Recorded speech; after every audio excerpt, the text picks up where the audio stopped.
그러면 반응 속도가 이제 끝났으니까 요번에는 16페이지. 16페이지에 있는 수자원의 종류 및 특징을 할 텐데요. 그 수자원이라고 해놓고서 생뚱맞게 1번 지하수 이렇게 나와 있어가지고 이제 전체적인 수자원에 대한 의미를 먼저 파악을 하고 그 다음에 하나하나의 특징을 보실 텐데 일반적으로 이제 수자원이라고 하는 것은 우리가 모든 물을 다 쓸 수 있지는 않잖아요. 그쵸? 예를 들어서 뭐 여기에 사는데 알프스 산맥 맞나? 그런데 가서 만년선을 막 파서 먹을 것도 아니고. 그래서 수자원이라는 것은 일반적으로 사람들이 이제 물을 자원으로 봤을 때 그 자원으로 쓸 수 있는 것들을 수자원이라고 얘기를 하잖아요. 근데 그 수자원을 보기 전에 미리 뭘 아셔야 되냐면 물이 어디에 분포를 하는지 다 알고 계시겠지만 거의 그 지구본을 보시면 지구본의 70~80%를 차지하고 있는 바다에 가장 물이 많잖아요. 그래서 물이 어디에 존재를 하는지를 먼저 보시고 그 다음에 수자원으로 이용할 수 있는 양이 얼만큼 적은지를 한번 비교를 해서 볼게요. 그래서 가장 이제 전체 지구상에 있는 물이라고 해야 되는데 수자원으로 쓴다고 하기에는 조금 약간 무리는 있어요. 다 쓸 수는 없기 때문에 지구상에 있는 물을 100이라고 본다고 하면 지구상에 있는 물을 100이라고 한다고 하면 가장 많은 곳에 존재하는 것이 어디냐 하면 해수죠. 그쵸? 바닷물에 존재하는 물, 해양. 이 퍼센테이지가 요즘에 조금씩 이 통계치가 바뀌니까 정확하게 제가 몇 프로 이렇게 얘기를 하지는 않겠지만 대략 한 97.2%까지 보는 책도 있었거든요. 근데 요즘 데이터를 제가 확인을 못 해가지고 대략 한 97% 정도라고 생각을 하시면 될 것 같아요. 그래서 바다에 있는 양이 바다에 있는 전체 지구상에 있는 물을 비교를 했을 때 바다에 97% 정도가 있고요. 나머지가 바닷물이 아닌 담수 형태로 존재를 하거든요. 그래서 해양에 약 97% 정도가 있고 그 다음에 나머지는 담수의 형태로 해수라고 그냥 할게요. 바다에 존재하는 걸 해수라고 하니까. 그래서 담수로 존재하는 형태가 있는데 담수가 대략적으로 한 3% 정도가 되잖아요. 근데 이 담수의 형태가 크게는 지표수와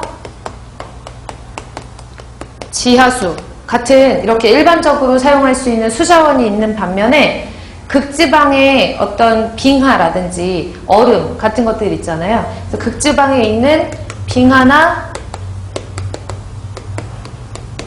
얼음 같은 걸로 존재하는 것도 담수라고 얘기를 해요. 다시 이제 퍼센테이지를 보면 일반적으로 가장 많이 지구상에 있는 물 중에서 해수에 차지하고 있는 양이 97% 정도가 되고 나머지를 담수라고 얘기를 하면 담수가 한 3% 정도 되는데 그 담수는 분포하는 형태가 지하수로도 존재할 수도 있고 지표수로도 존재할 수도 있고 아니면 극지방의 얼음 같은 것들 형태로 존재를 할 수도 있거든요. 근데 제일 많이 존재하는 게 뭘 것 같아요? 얼음이에요, 얼음.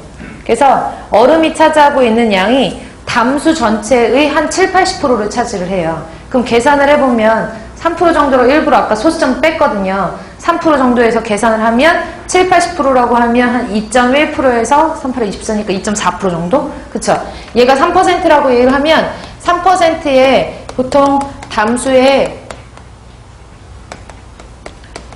70에서 80%가 극지방의 빙하나 얼음으로 존재를 하기 때문에 대략 2.1%에서 2.4% 정도가 극지방의 얼음으로 존재를 하거든요.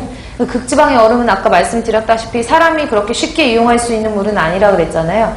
그리고 바닷물을 요즘에는 이용을 한다고 해수를 담수하는 시설을 만들긴 하지만 쉽게 이용할 수 있는 건 아니잖아요. 그쵸?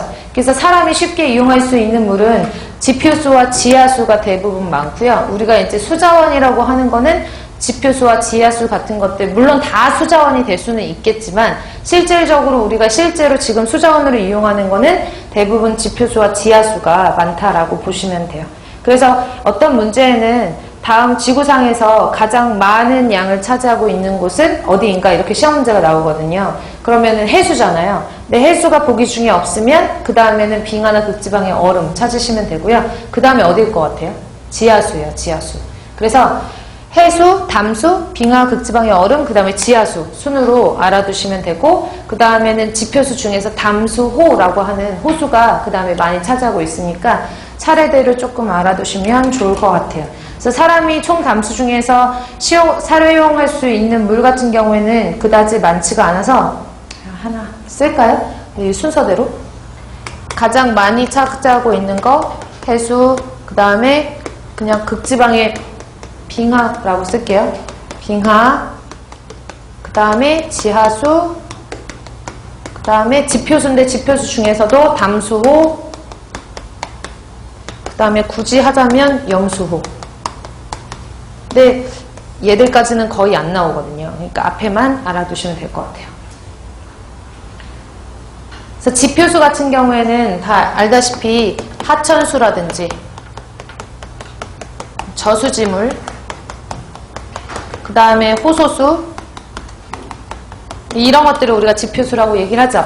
그리고 지하수 같은 경우에는 땅 밑에 존재하는 물인데, 지하수도 종류에 따라서 아직 하진 않았지만 땅을 조금 팠는데 물이 나왔다라는 그 지하수와 땅을 엄청나게 뭐 심층수라고 얘기를 하잖아요. 깊게 팠더니 물이 나왔다라고 하는 지하수의 종류와 특징들이 틀려요. 그래서 지하수 같은 경우에도 이제 하늘과 가까이 있는 땅에서 나오는 지하수는 천층수라고 얘기를 하고요. 하늘 천자를 써서. 그 다음에 하늘에서 멀리 떨어져 있는, 그러니까 땅 더 깊숙한 곳에서 존재하는 지하수를 심층수라고 얘기를 하고요.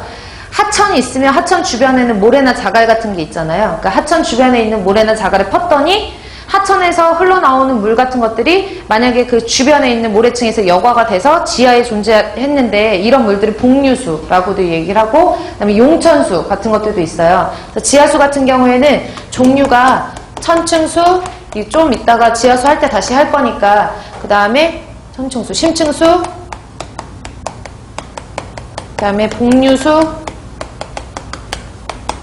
용천수, 뭐 이런 형태로 지하수가 존재를 하는데, 그 물의 존재 형태가 대략적으로 이런 식으로 분포를 한다. 지구상에 있는 물은 이런 식으로 분포를 한다라고 알아두시면 될 것 같아요. 그래서 이걸 먼저 보고 나서 하나하나의 이제 특징들을 보셔야 되는데, 물이 이제 순환을 하잖아요. 물이라는 거는 순환을 하죠. 증발과 응결과 뭐 구름을 형성해서 그 다음에 얘네들이 다시 떨어지고, 이런 것들을 계속적으로 반복하는데, 이런 것들을 물의 순환이라고 하고, 물의 순환의 가장 근본적인 원동력이 되는 건 태양복사 에너지거든요. 그래서 책의 16페이지를 잠깐 보시면 지하수의 순환 과정이라고 나왔는데, 그걸 보시기 전에 밑에 보시면은 물 순환의 원동력이라고 해서 태양에너지라고 나오죠. 그러니까 한번 참고하시고, 그 다음에 여기는 지하수의 특징부터 나왔는데, 저희는 지하수는 조금 볼 게 좀 많아가지고요. 지하수 먼저 하지 않고 지표수부터 할 거예요. 그래서 어디를 보시냐면 24페이지 지표수.